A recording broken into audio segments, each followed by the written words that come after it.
I'm probably one of the few guys who was a Green Beret before I became a charter school operator. and the two actually actually work together. It probably takes a Green Beret to build a charter school network. And so I feel privileged to be up here tonight to introduce the keynote speaker, who is a man that I've read about and known about, but just had my first chance to meet tonight, who's a man who's had a lifelong career of service. And I think it's apropos that he's here tonight to speak to us. Stanley Mcchrystal, described by our former Secretary of Defense, Robert Gates, was described as perhaps the finest leader in combat that he's ever seen.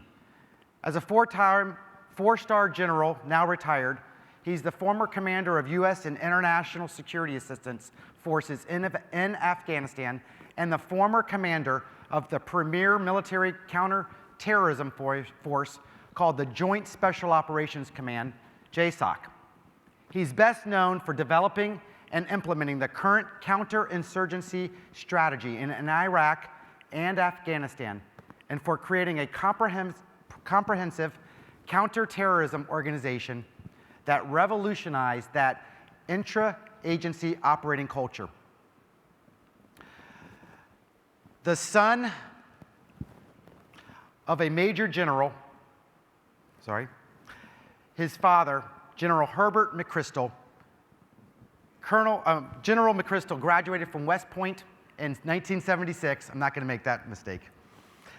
Over the course of his career, he held leadership positions in the Army Special Forces, Army Rangers, 82nd Airborne Division, Army Airborne Corps, and the Joint Chief of Staffs. He is a graduate of the U.S. Naval War College, and he completed his fellowship at Harvard's John F. Kennedy School of Government in 1997, and at the Council on Foreign Relations in 2000.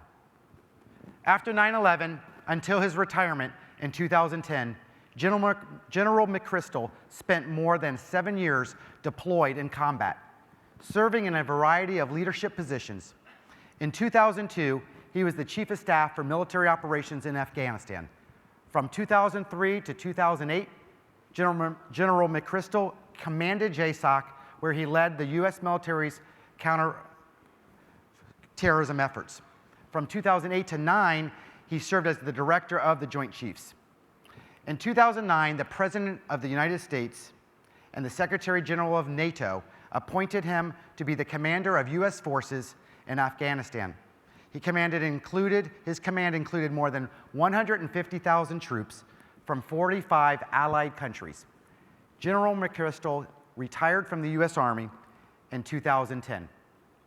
Since then, he has become the chairman of the Aspen Institute's Franklin Project, dedicated to promoting national service initiatives among Americans' youth. He is also a senior fellow at Yale University's Jackson Institute for Global Affairs, where he teaches a course on leadership and operation. He sits on the board of the Yellow Ribbon Fund, Navistars International Corporation, and JetBlue. General Mcchrystal co-founded the Mcchrystal Group in 2011 to deliver innovative leadership solutions to American businesses, helping them transform and succeed in challenging and dynamic environments. Ladies and gentlemen, please stand and welcome a superstar and a hero to America, my great friend, four-star General Stanley Mcchrystal. Thank you so much. Come out.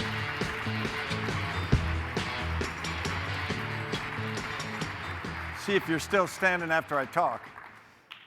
Jonathan, thanks very much, and Michael, thanks for having me here, and thanks for everybody for letting me be a part of what's obviously an extraordinary movement and group of people to gather together to do something that's really important. Jonathan kindly in the introduction mentioned that I teach at Yale. Been doing that for 6 years, and of course I'm going to be completely honest with you, I could never have gotten into Yale. But you know, I grade their papers, and I love the irony of that. Instead, I went to West Point. And, you know, that sounds good when you're away from it, but back in the 70s when I went, it just wasn't that cool. And so I go to West Point, and I meet a young lady when I went home for Christmas leave, and I became very enamored with her, and I started to on and off date her. and she's going to school in eastern Pennsylvania. But the problem is she's also dating a guy at her school who happens to be the quarterback of the college football team. And I'm in an era when you got to wear short hair, and he's got big flowing hair, and he's living the big life, and so I'm pretty jealous. But after a few years of on and off dating, my wife, now wife, agreed to marry me. I think because I had a job when I graduated. But so we get married, and life's good, and we go on through a life together. But then, many years later, we're driving in eastern Pennsylvania, and we're going not far from her college. And so she says, "Can we go visit my old college?" Well, I got no interest in visiting her old college, so she can relive the glory days, which were not that glorious for me. But, keep the peace. So, yep. So we drive to her college, and I'm sort of pouting as you do when that happens. And we pull into town, and we have to get gas. So I say, okay, before we can go visit your dorm and all, we're going to go to this place and get gas. And we pull in there, and who should come out to pump gas but her old boyfriend? So suddenly my attitude changes completely. I feel really good, and I'm magnanimous. I get out and give my man a hug and all this kind of stuff. And then when I get back in the car, there is no living with me. And so I say, "Annie, did you ever think how your life would be different if you'd married him, not me?" And she says, "I have. He'd be a 4-star general." So for those of you who struggle with humility, I suggest marriage. Okay, so what's an old soldier doing here today to talk about the kinds of things that might be relevant for everyone in this room, to include me? Well, the reality is what I'm going to do is I'm going to talk about some principles of leadership and some experiences that I had, and then some wider experiences. And if I get it right, you'll listen to part of this, and then partway through you'll go, "Wait a minute, that sounds very familiar. This doesn't sound like something that Stan Mcchrystal and a bunch of military guys went through that was unique. It actually sounds like something that I'm seeing in what I do on a daily basis." And that's really the thesis of what I'm talking about today. Because what I'm going to do is offer the idea that we are in a different environment now, and that environment has some pretty major implications. I'm going to argue that we have got to operate differently. We've got to lead and follow differently in what I would call a team of teams. We've got to have a different relationship between ourselves because we're in a different world. At some point not too long ago, we crossed the path from a complicated world to a complex one. And that has extraordinary implications for everything we do and how we lead. Now, I grew up with teams, sports teams, military teams. Everything about my experience in life, everything about my DNA is about teams, being a part of a team. And every time I was in a successful thing, it was because I was in a team. And every time I was part of something that didn't come out right, I found out I'd pretty much handled it myself. And so I feel very strongly about teams. But I'm going to talk about a team today that really the experience that I had changed the way I think about teams. And it's an organization that Jonathan mentioned. It's JSOC, or Joint Special Operations Command. I had sort of grown up in it, and I'm going to describe it a bit to you. But in 2003, I became its commanding general. I don't care what your relationship is in an organization, when you move to take a senior job in it, your position and your responsibilities and your perspective changes pretty seriously. Like all things, JSOC's got a history, and many of you will remember it.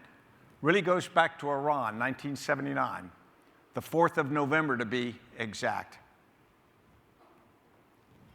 In February of 1979, the Ayatollah Khomeini had returned to Iran and established the Iranian Revolutionary Government.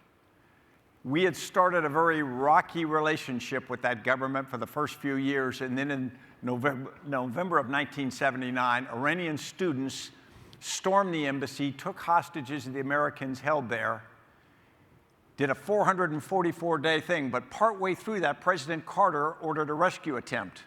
in April of 1980. And that rescue attempt, known as Operation Eagle Claw, failed. And it failed for lots of reasons, but one of which it was a complicated operation under difficult circumstances.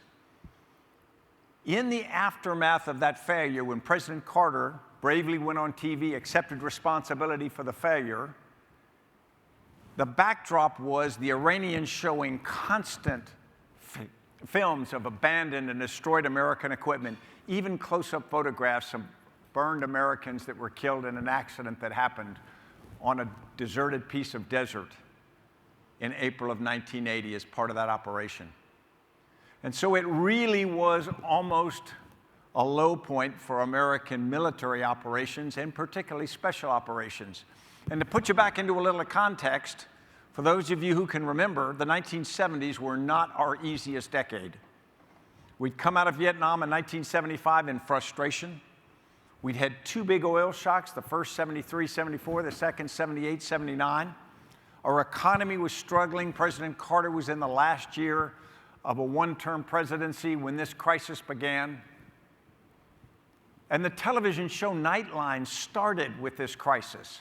And for those of you who can remember seeing there was a square in the corner of the screen, day 23, day 24, day 25. Is this to show that America had lost our ability and our confidence in the world, our ability to influence things? A month after the initial hostages were taken, the Soviets invaded Afghanistan, as if to put an exclamation point on our problems.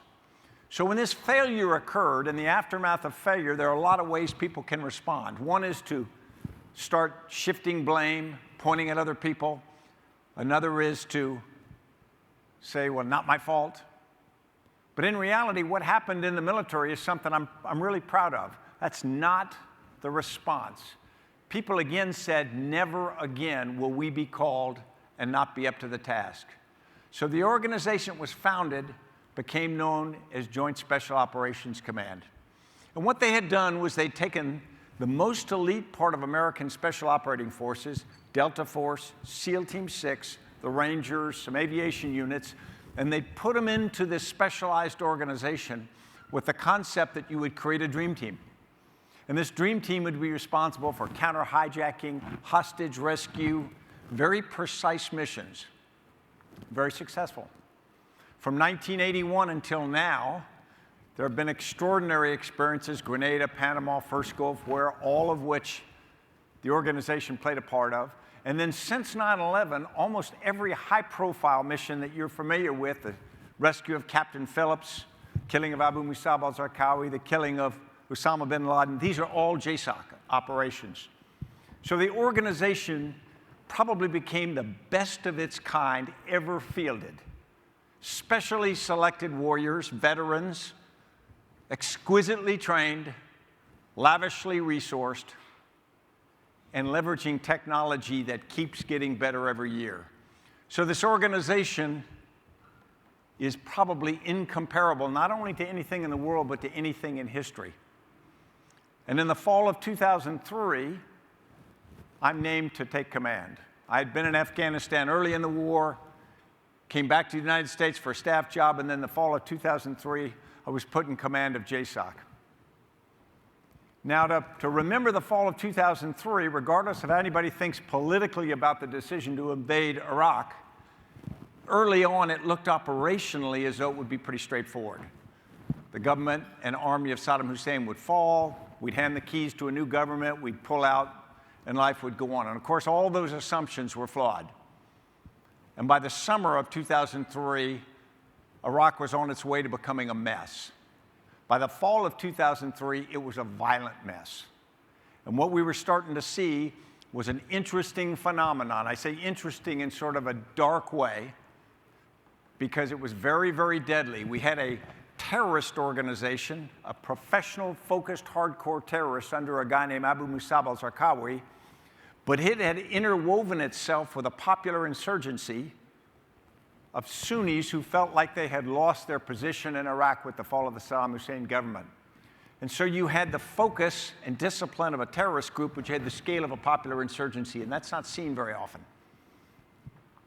And by the fall of 2003, it was clear to us, although we were slow on the uptake, that in fact we had this really growing problem. And the first thing we do in this business typically is try to personify your problem in the leader that you face. And in this case, this is a picture of a young Jordanian who gave himself the kunya or nickname of Abu Musab al-Zarqawi. Now, Zarqawi was an interesting guy. He had a very troubled youth, trouble with petty crime, gambling, alcohol. His mother had gotten very worried about him, and she wanted to give him more direction, so she put him in a more fundamentalist school to give him some discipline, and it did that. It also imbued in him the concept that he wanted to participate in holy war or jihad. And as soon as he could, he left Jordan and he went to Afghanistan to fight the Soviets, but he got there too late. The Soviets were just pulling out. He did fight the remnant government under President Najibullah that the Soviets were still supporting logistically, and he became blooded and he became more committed to the idea that he would be a mujahideen or holy warrior. After a few years, he came back to Jordan and began to plot against the government. He was captured by the police. He was put in prison for 5 years. And this acted almost like an incubator to allow him to grow even stronger. During the 5 years, he worked out with weights incessantly, and he got a very imposing physical presence. He also developed this sort of darkly charismatic ability to influence people. They said he used to be able to look at people and then shift his eyes, and the people would take that as an order to do something. He removed the tattoos of his youth with acid. And when he was let out after 5 years, he was more convinced than ever that he wanted to leave terrorist forces. And he did that. He went back first to Afghanistan, then he made his way to Iran, and then in the spring of 2003, we were aware that he was in eastern Iraq. And then with the invasion, he sort of fell off the radar screen. Nobody was sure where he was. Late summer, early fall, we started to have some pretty horrific but very professional terrorist attacks, and it became obvious that this wasn't just rioting, it wasn't just crime.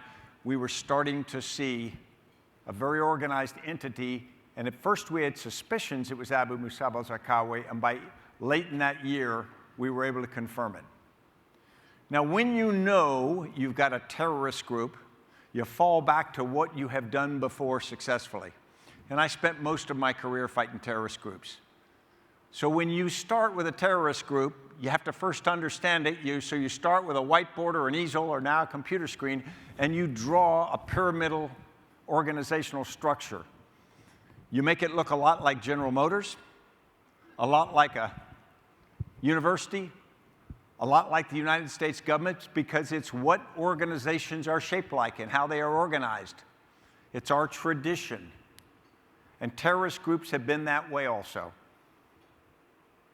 And you typically know the senior leader, and you look at this organization and you recognize that it probably has some unique characteristics shared by most terrorist organizations. The first is that senior leader is a strong, inspirational disciplinarian that provides focus, also drive to keep the organization moving. The second was the organization is very careful in its operations. It has to be, because it's vulnerable when it's small. And so it takes its time, it plans meticulously, it rehearses, and then it conducts operations with great precision. But because of that, it can't operate very quickly. It has an almost ponderous pace to it. And last, when it communicates, it has to be very careful, because that's when it is most vulnerable.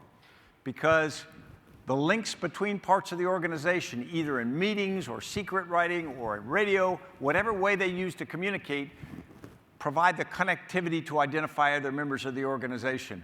So they're very careful about it. And that makes them even slower. So you look for this kind of structure, and the way you go after it is you start with a whiteboard, you fill it in, you start to fill in the names you do know, and then you start to get what information to fill in your bingo card.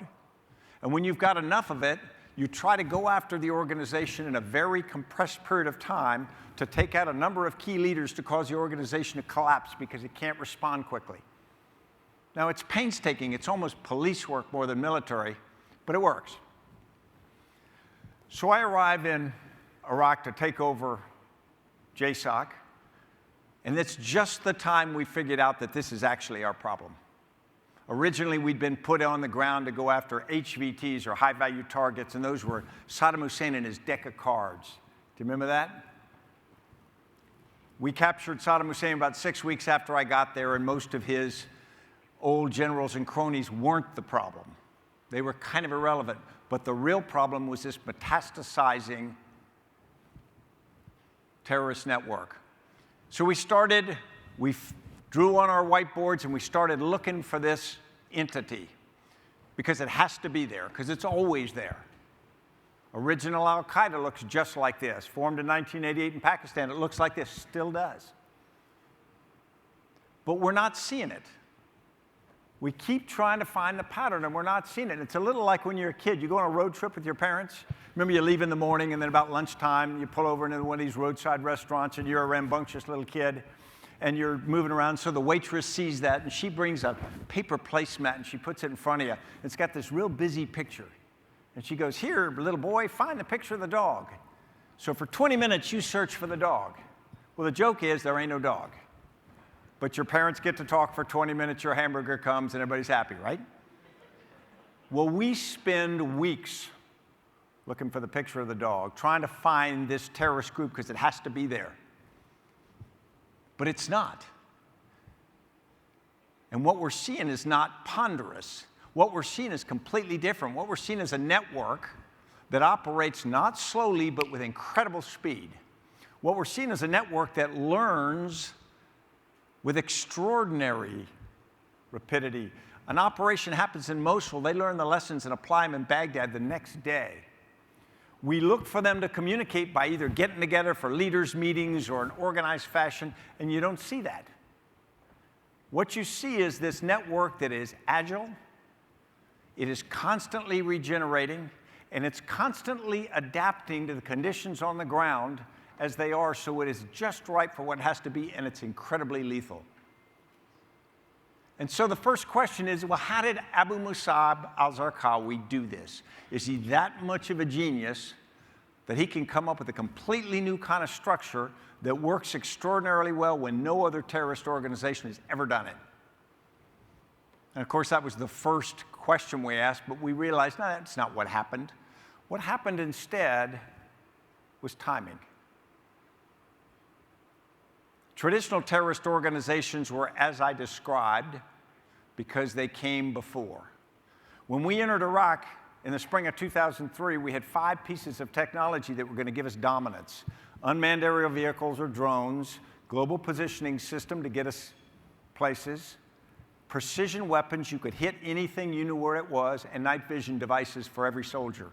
And finally, we had information technology, the equivalent of cell phones and tactical internet, so we could have every soldier communicate with anyone else all the time. And we thought that that dominance in technology was going to be enough to make up for any other shortcomings we might have. We were right that we had a monopoly on the first 4 that I mentioned. But the last one, information technology, we didn't. And we didn't appreciate that initially. They hadn't bought big systems. What they did is just use commercial systems. And they didn't design themselves to be a flexible, adapting network. It just came organically because they were the first terrorist group to come of age after the proliferation of information technology. The first group to suddenly just rise up when those devices were commonplace and in use by everyone. So they had completely different properties, and it made them extraordinarily effective. And when we went to take out key leaders, you expect the organization to sort of stumble because you've taken out one of the critical linchpins. It acted like it didn't even notice because the information flowed like water or like electricity on a circuit board. Now, to be sure, I was fortunate enough to work alongside the best commandos ever fielded. Committed, courageous, incredibly competent. But the reality is, as good as we were a traditional hierarchy. A really good one, but we're a traditional hierarchy. And what we found, and the reason I'm so passionate about this today, is because we found by bitter experience and then by iterative change, what we had to be was completely different. What we had to be was look different, felt different, and was culturally different. We had to think and act like a human brain. We had to become automatically adaptive. And if you look up adaptive in the dictionary, you do not see a picture of the United States Army. Now, what are we comfortable with? Well, we're comfortable with baseball. Everybody here loves baseball, right? Because we know it. Baseball is a very complicated game. And it's a difficult game, but we're familiar with it. We know the geometry of it. We know the math of it. We know the pitcher's mound 60 feet, 6 inches from home plate. We know that a good pitcher throws about 90 miles an hour. Some throw more. We know that a batter swings about 72 miles an hour. We know that a batter has to decide to begin the swing when the ball's halfway between the pitcher's hand and home plate. That means from the time the pitcher lets go of that baseball, the batter's got to assess where the ball is going, its trajectory, and has to look for spin that would indicate whether it was a breaking ball that was going to change its trajectory. So from the time it leaves the fingers till it's halfway down, got to make that full decision, and that is 0.2189 seconds. Now you stop and think, what can you do in 0.2189 seconds? I can't do anything, right? But yet we know from experience, yeah, we can. Even against a good pitcher, this is hard, but we see it every day, and many of us in this room have done it. So it's one of those things that you know is really hard, but it's doable because it's familiar. We figured it out. But what if the game changed? What if that 90-mile fastball is now 150 miles an hour? Think of the math there. What if the curveball doesn't curve? What if that really good pitcher, imposing pitcher you're facing, isn't one pitcher, but it's 3 pitchers all throwing simultaneously? What if something that can't happen does happen? Remember this? This is Randy Johnson. He hits a bird. You couldn't hit a bird in 100 years if you tried. He hit a bird. So does that happen outside baseball? Sure. My wife and I love to read. We're book fanatics, so we always go to bookstores. We sit around, read in there, drink coffee, and that sort of thing. We used to love to go to Borders because that was a great place. You could sort of hang out. Big stores, lots of titles, comfortable. Borders was very successful, and they started selling more CDs just at the time people started downloading music on the internet. Then just when Amazon.com started selling a lot of books over the web, Borders said, "Nah, we're not going to get in that business. We like the stores." Just at the time they were getting less revenue per square foot of their stores, they decided to increase their footprint, more stores. And just when people started reading an increasing number of electronic books, Borders said, "Nah, that's not a business for us." Borders is gone. They're not stupid. They weren't lazy. Good business, but the ground shifted under their feet. The game changed, and they weren't ready to change with it. So what do we think is happening? This gets a little complex. If you've got external change on the y-axis, and it's getting faster the higher you go, and then on the x-axis, you've got how much you must internally align your organization, how often you have to get everybody together and say, okay, here's what we're doing. Well, if you think about it, as you go, as something gets faster, the external, then the more often you've got to internal align, get yourself together, resync yourselves. Back when we were focused on the simple things, when the relationship between cause and effect was pretty straightforward, that wasn't very hard. We were operating in workshops, we were comfortable. The things we expected to happen happened with great regularity, but at a pretty slow pace. And then it started to change. As it started to get more complicated, you suddenly have things where the relationship between cause and effect is harder to figure out. It takes study, or it might even take an expert, but it's doable. Somebody can figure it out. And so what do you do when it's complicated and the external change is going a bit faster? Will you align more often? It's a little like dealing with an engine. Most of us can't build an automobile engine. Most of us can't fix one. But we can create organizations that know how to do both. They're complicated organizations with a lot of specialization and detailed processes, but they worked, and they worked for many, many years. Then we start to go beyond that. Suddenly, external change is even faster, and we get to an era which is complex. And in complex, because there's so many variables, the relationship between cause and effect is only able to be discerned after the fact. You can't predict it. So suddenly you have to synchronize more often because the external factors are changing more, so it takes a greater effort to do that. And if we think complex, what might it feel like? In a matter of hours, in some cases minutes, they had lost everything. Their life savings, their houses, and their dreams. We think we understand something like an economy, but we realize it's really a complex entity. And it bears a certain amount of humility on our part to what we can't master. And those structures we create suddenly have different relationships. They don't look and feel like the ones that work so well for our parents and our grandparents. And then you've got chaos. And that's where there's no obvious relationship between cause and effect. This is, in this state, you know it when you see it, but I can't help you much there. You just got to deal with it. So what have we got? We've got this increasing external change. We've got a greater requirement to align ourselves. And there's this horizontal line that cuts across, and it really goes between complicated and complex. Everything below complicated is predictable. It's hard, but you can predict it. Everything above that, complex, is fundamentally impossible to predict. So what does that mean for us? Well, it means every once in a while we do get pulled up in the complex. We kind of don't like it, but it does happen. And in organizations, how do we deal with that?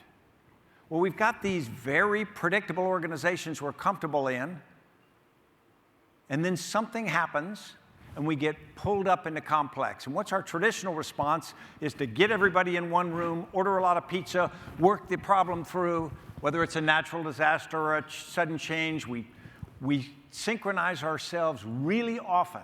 In fact, what we find is we don't even synchronize often. We synchronize a greater percentage of our organization. We get everybody in the room, get everybody the information at the same time. Our traditional processes we tend to set aside so we can deal with this emergency, which is really a complex situation that arose. And as soon as that has dissipated, what do? We go right back to where we're comfortable. We go back to our offices, to our cubicles, to our silos, all the things that are predictable and familiar to us. Now, what we found in JSOC was, interestingly, the foray from complicated to complex was not occasional. It suddenly became constant. And what we found we had to do was live on the complex side. And when you live on the complex side, you start to think about how much you have to synchronize the force, how much of it and how often, in a completely different way.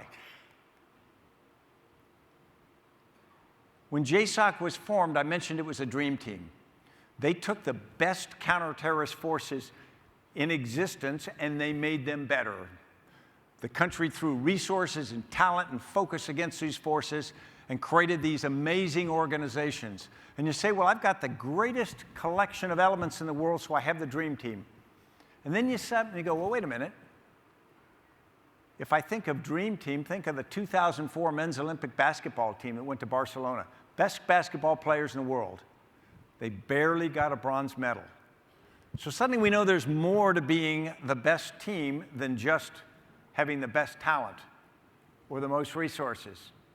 Well, the first 22 years of JSOC's existence, and I was in much of it, we'd never really been pressure tested.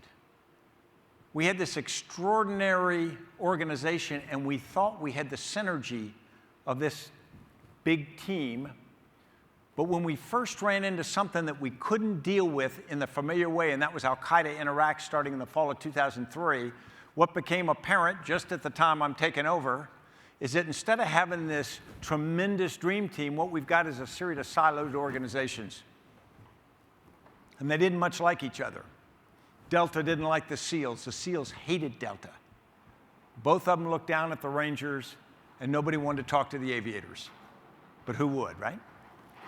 So we have this organization that is siloed. It's siloed not only process-wise. In fact, the email system of Delta and the SEALs wouldn't pass emails to each other.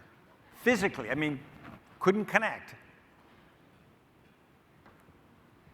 They were so cohesive internally, such good people, so proud to be in their organization that they were tribal. And tribes don't traditionally work real well with other tribes. So what we had is, instead of a team of teams, we have this tribe of tribes that's a siloed organization. And when I take over in the fall of 2003, they expand the mission. They said, you have to defeat al-Qaeda. You can't do it with just JSOC. You have to bring in the whole of government. You've got to bring the CIA, the National Security Agency, Department of State, FBI, Department of Treasury, and many others all in, so you have more capacity and specific capabilities. And you say, well, I solved the problem because now I got all this wonderful talent here, but predictably, what do we have? They're all siloed. Most of them are siloed internally as well.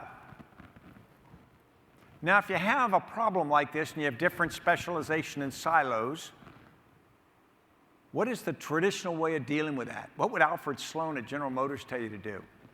What would Frederick Winslow Taylor tell you to do? He'd say, get efficient, establish processes, map out how things should go, create a very effective bureaucracy.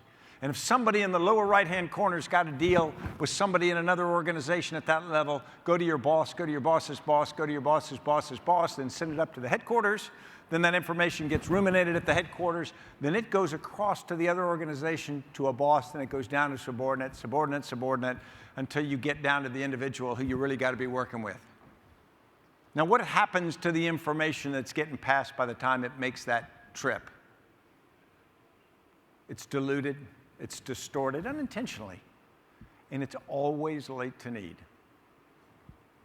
Now, if you're passing a test on, are you an efficient organization, you're going to pass the test with this structure and these processes, and it's what we were raised to create, and then when we create it, we pat ourselves on the back, and then we run into a problem, because what we ran into in Iraq, on the left, I'm commanding this really efficient, organized, hierarchical command, and we're against this loosey-goosey network that doesn't communicate in normal ways, doesn't seem very organized, but yet they're extraordinarily focused on what they have to do without a lot of process to get there. And they adapt to what has to happen because they've got no habits, they've got no doctrine, they've got nothing that holds them back and says, this is the way we've always done it. We've got more weapons, we got more people, we got more professionalism, we got a better cause, but for 2.5 years, adaptable beats efficient. Because they're focused on what has to happen, not what we wish it was to be. And that's a pretty grim place to be. Because people say, well, this is a game changer. War's not a game. People are dying. So how did we deal with it? We had to change the command that I was a part of, not in little ways. We had to change it inside out. We had to change it from its processes to its culture. You can reorganize something, you can restructure it, and you feel proud about yourself. You burned a lot of calories. At the end of the day, it's the same organization. People just have different office symbols in different offices. But if you're going to change how our organization thinks and interacts, the processes and the culture that goes with that are fundamental. Now, this is a secretive organization by nature. And so how we communicate is different. And so suddenly we're in this war, and what we do is every day, because it's a fast-moving war against this enemy, we have to communicate. And we communicate at the two headquarters level, the rear at Fort Bragg, North Carolina, the forward right outside of Baghdad, where I am. And so every day we have about 25 people at each end, and we have this high-level thing where we coordinate the war. And the theory is the information is going to propagate across our entire command, and everybody's going to be enriched with that information, and new information is going to come up, and in the 24 hours it will inform it and will be synchronized as we go forward. And that might have worked if everybody was standing at either end of these, but in reality, we're spread in 27 countries in 76 locations. And so our problem really looks a bit like this. And what we do is all these disparate locations, we connect them. Instead of our daily video teleconference with 25 people at either end, we connected every location in the command. And it went from 50 total people for 30 minutes a day to 7,500 people for 90 minutes every day. And suddenly somebody goes, wow, that's so inefficient. It's the most efficient thing we did. And then someone else says it throws out the chain of command. It takes away people's power and right to control information. Yeah, it kind of does that. Essentially what it does, though, is it takes an organization that at its heart and its habits is a hierarchical structure, and it makes it into something completely different. And it creates what we called shared consciousness, this common contextual understanding that gives the organization the ability to adapt and to do what it has to do without a top-down decision-making process. And you say, okay, well, does it work? Everybody wants metrics. Show me proof it worked. When I took command in the fall of 2003, we were doing about one raid a week, 4 a month. And that was pretty quick for us. You get information, you do planning, you do rehearsals, you execute the raid, you get more information from that, and that cycles about once a week. Because we were losing the war in the fall of 2003, we decided to put the pedal to the metal, did everything we could. We did all the traditional things that you do. You work harder, you push yourselves. And so by the summer of 2004, we're doing 18 raids a month. We're doing one every other night. And that's faster than we ever dreamed this command could do things. And I am still approving every operation because I'm the commanding general and I'm responsible. But we are still losing the war. In fact, we're falling further behind the enemy. We made the changes, one of which I just described to you, and a number of others that went with that. And by the summer of 2006, we're doing 300 raids a month, 10 raids every night, and as a commanding general, I'm approving none of them.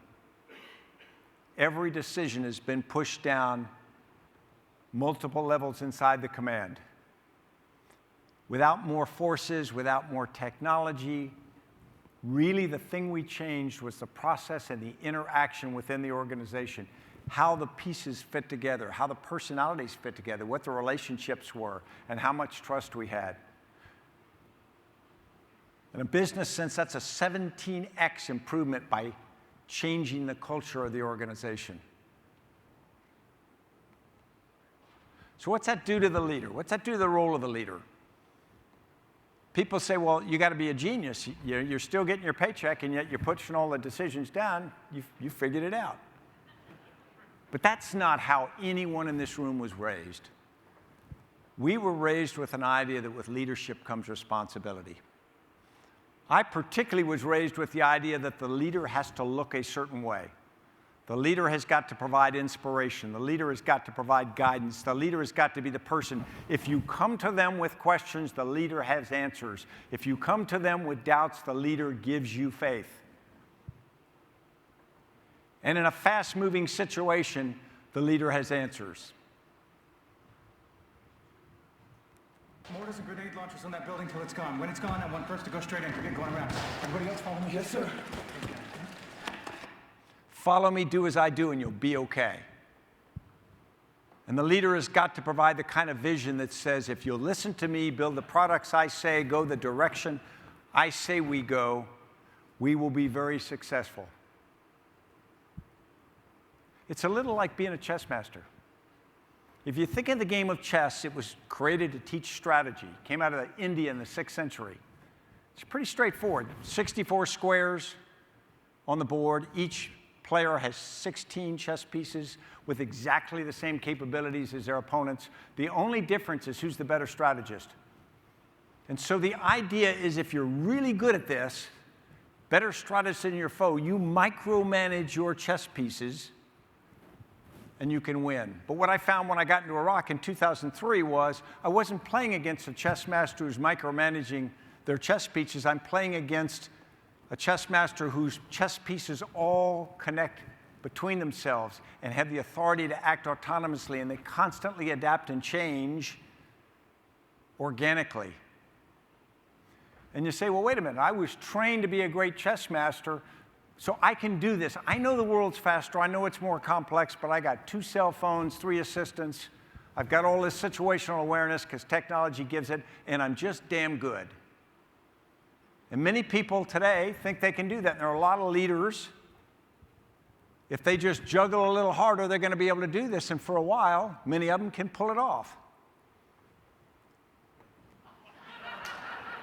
But in the end, they all often have problems because it's really a fool's errand. We're now in a case where it's just not doable. Nobody's smart enough and fast enough to deal with the environment that we're in the traditional sense. So what does that mean for you? It means that most of us were brought up focused on our functional expertise. Whether we were teachers or engineers or musicians or architects or soldiers, the first thing we studied was how to be a good whatever that is, how to do that task, to be competent. In the military, your competence was your tactical and technical skill. Could you fire a machine gun? Could you do all of those things?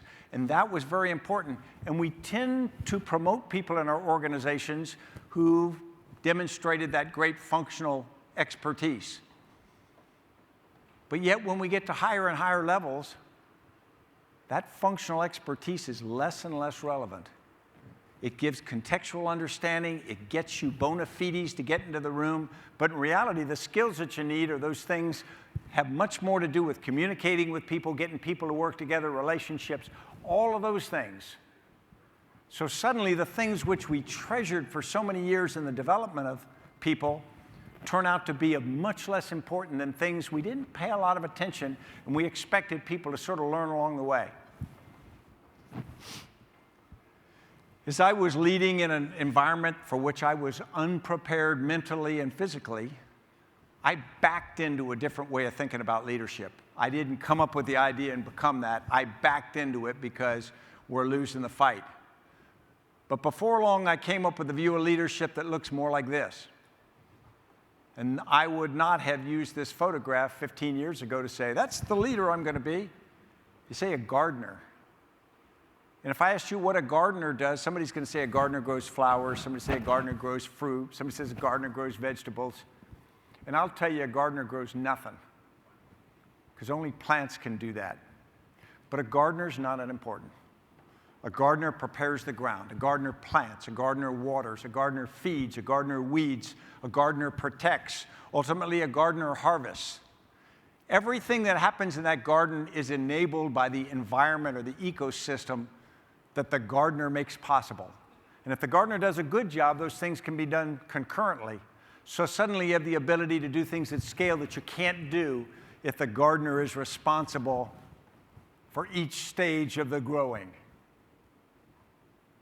Suddenly what you've got is the gardener's responsibility is very different. The gardener's not the decision maker for everything or the single point of failure the gardener enables. So what does that mean inside an organization? What do we really do? And we spend our lives trying to get to a key position so we are the key person upon which the unit and organization are absolutely dependent. And I'm telling you, that's not really what you need to do. What I believe what we really need to do is let the organization function. Unlock the organization. Let the people in it do what only the people in the organization can do at the kind of speed that need to happen today. Thank you very much, and I'll be pleased to answer any questions.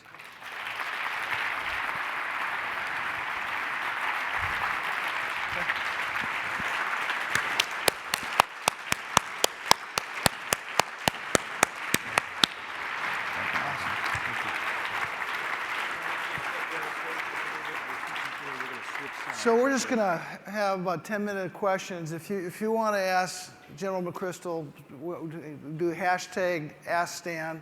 I'll be looking at that, but I've got to make sure I've got the questions I wrote. I do, good. Maybe we could start as we're getting. Okay, sir. What am I? Okay. That's great. Perfect. Thank you. Yeah, that was amazing. Thank you. First, we could maybe give people a little bit more background in terms of the Mcchrystal Group, in terms of what you're doing today, who you're working with, and what you're seeing. Yeah, it's interesting. When I left the service, and I left with the belief or the suspicion that what we had gone through had nothing to do with war, had nothing to do with a unique military situation. In reality, what we had gone through was a universal reality that we're in a different environment now.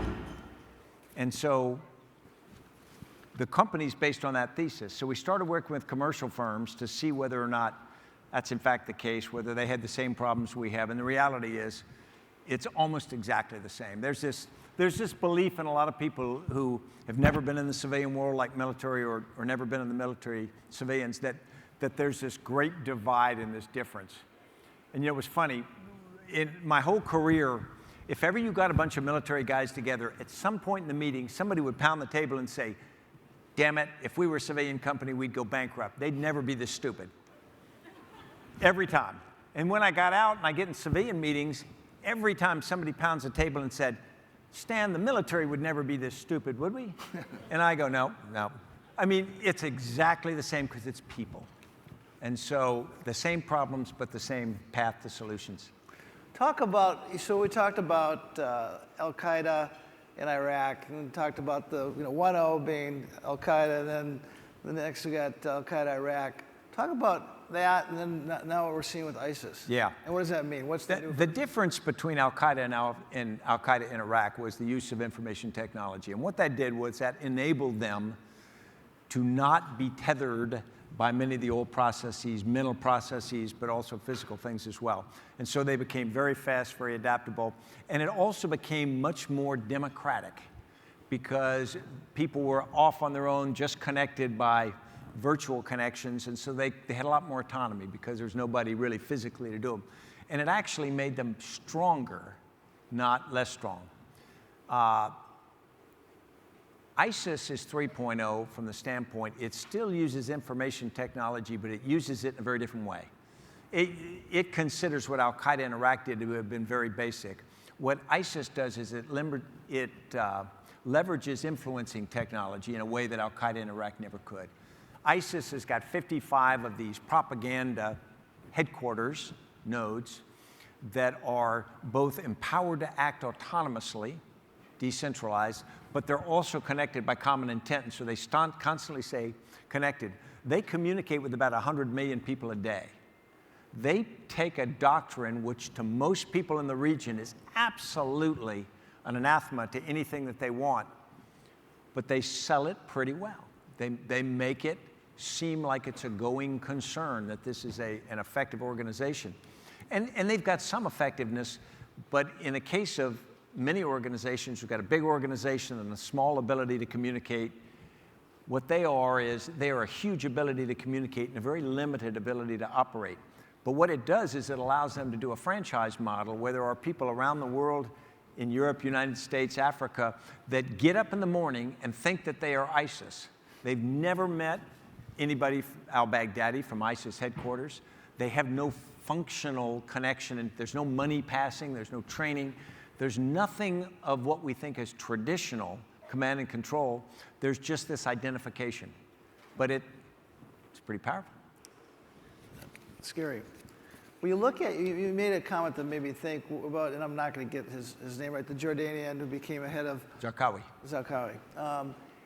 And you talk about sort of the kind of hoodlum background, and his mom sends him off to religious school.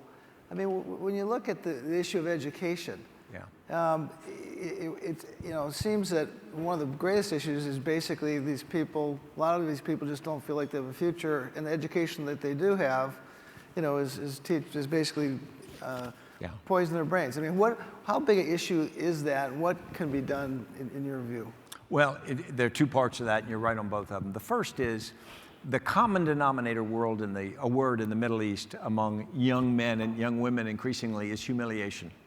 And what they really mean by that is this combination of frustration that they think that their leaders, the autocratic leaders which have been running their countries, have been co-opted by the West, and then they think the West is guilty of denying them political, economic, and social freedom, or opportunity. And to a great degree, they are right. And so even in those countries where there is a fair amount of wealth and stability. There's not a lot of political or social freedom.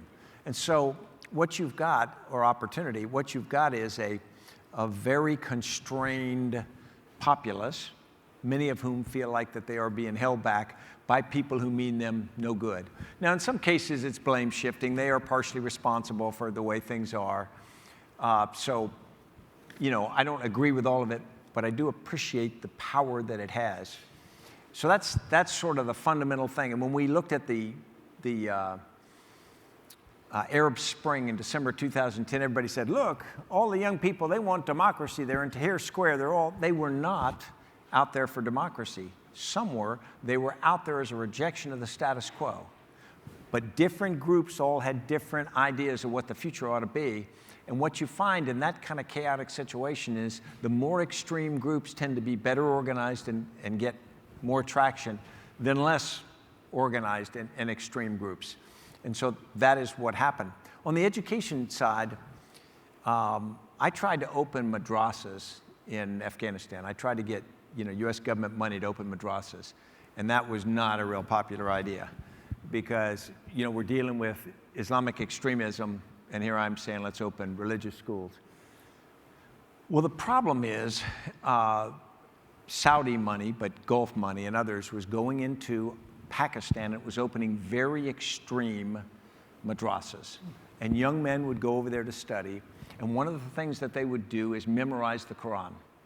Well, the Quran is written in Arabic, and the young men did not speak Arabic. So what they did is they memorized the Quran, and then they had certain people telling them what it meant. So they didn't have the ability to do critical thinking for themselves.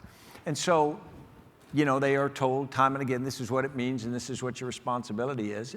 And the Quran is actually a much more nuanced document than that. But so you're producing this group of people who didn't really get an education.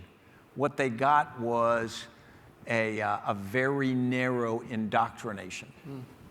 And so I think that the solution to that is, you're not going to do away with Islam, and I wouldn't suggest that. What I'm saying is, if you give somebody a full Islamic education, a much broader Islamic education, then they have ability to do the kind of rational reasoning for themselves, and that's a much healthier place for us to be in. Let me ask you a tough question. So you're a student of history. We have the greatest military intelligence anywhere. We knew what happened in Afghanistan, the history of Afghanistan before. Why did we go in? And what did we learn? What was the what was the mistake, and what did we learn from that? Yeah, if you look at a lot of big mistakes, there's very rarely a time when people come in the room and they got all the information and they go, okay, should we go fight a decade-long war in Vietnam? It's going to cost us 58,000 American lives, and it's not going to come out well. What do you think? And it's not a bunch of idiots who say, yeah, let's do that. Sort of the same in Afghanistan. Decisions get made incrementally. And sometimes those decisions are not completely informed and the people in the room haven't done enough of their homework. And sometimes we are unwilling to look at the sweep of history. But other times, good people who know a lot really want something to come out a certain way. I mean, think of people who've got a child who's got real problems. Think how much you want to believe that the child is going to stop using drugs. That time they tell you, I'm not going to use them anymore, I'm not going to do this. You want to believe so badly because that's the outcome in which you're invested. That's, you believe in the universal goodness of people. And you can find yourself, even at a national level, on very important things like this, trying, because you want something to happen, your reasoning is influenced by that. This is so interesting. Everybody talks, I wasn't in the room when they decided to invade Iraq or any of these, but I was senior enough to have been around. And I would tell you, in my whole time in those circles, I never once ran into anybody who I considered evil or trying to screw it up. I ran into good people trying hard. I might disagree with them, and I did disagree with them, on many things. But good people with good intentions does not guarantee a good outcome. And so I think that's when you have to look at processes and all the kinds of things you can do to shed light on your decision making, so that you get that critical thinking that says, now wait a minute, I know you want Afghanistan to turn out this way. I know you want the people to do this, but is that a rational assumption to make that's a high probability? And in many cases, it's not, whether we want it to be or not. So now you're a professor at Yale, in addition to being the head of the Mcchrystal Group. And one thing you told me, which I got to experience the same thing, is you take your students to Gettysburg and do what's called a staff ride. Talk about that and why you find that to be so valuable. So I teach this graduate, it's 14 graduate students and 6 undergraduates, and it's a semester-long seminar. And it's a pretty special group of people each time. I've never had a bad student in there in 6 years. But it's not a military course, it's a leadership course. So we study business, all the different things. But we go to Gettysburg, and of the 20 students, typically 1 will have been there before.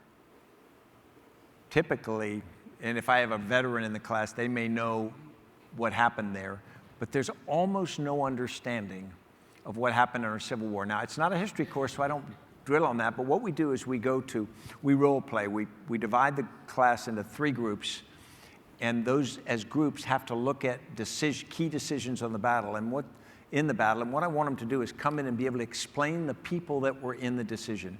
Tell me their history, tell me their families, tell me what their life was like, tell me how they would be impacted by decisions that they made.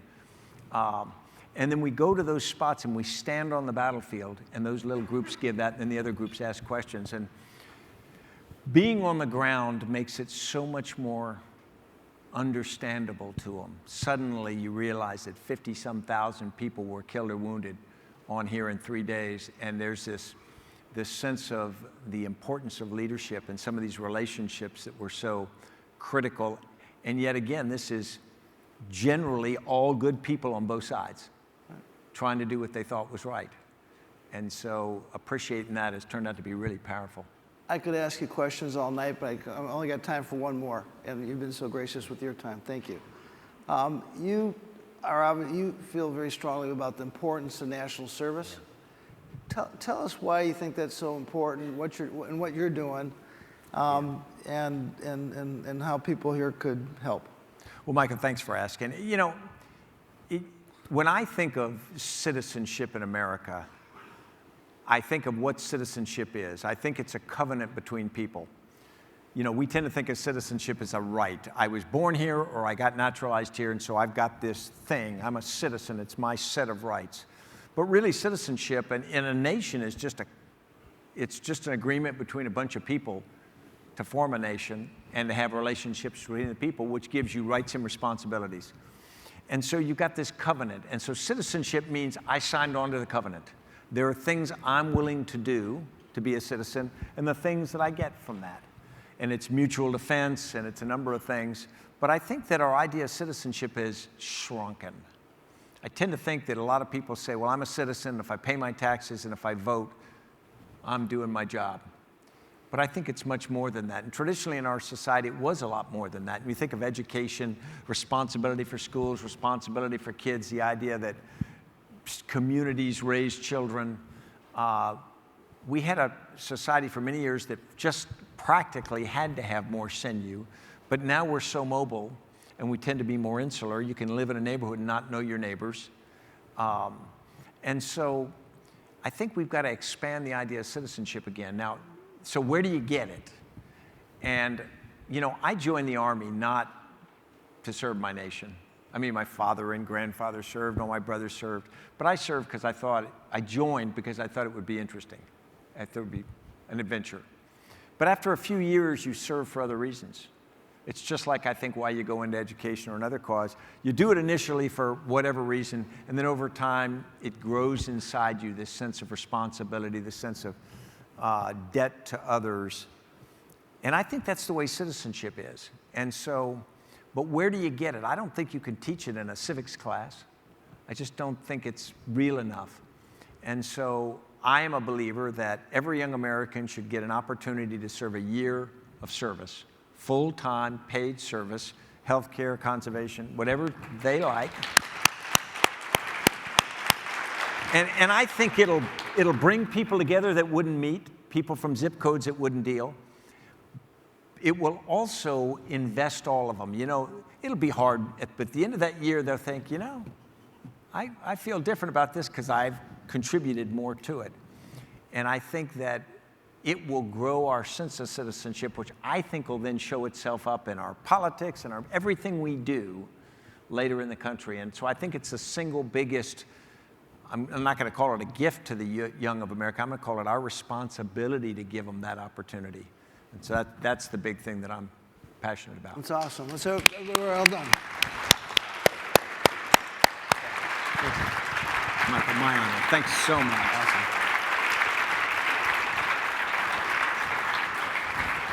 Perfect.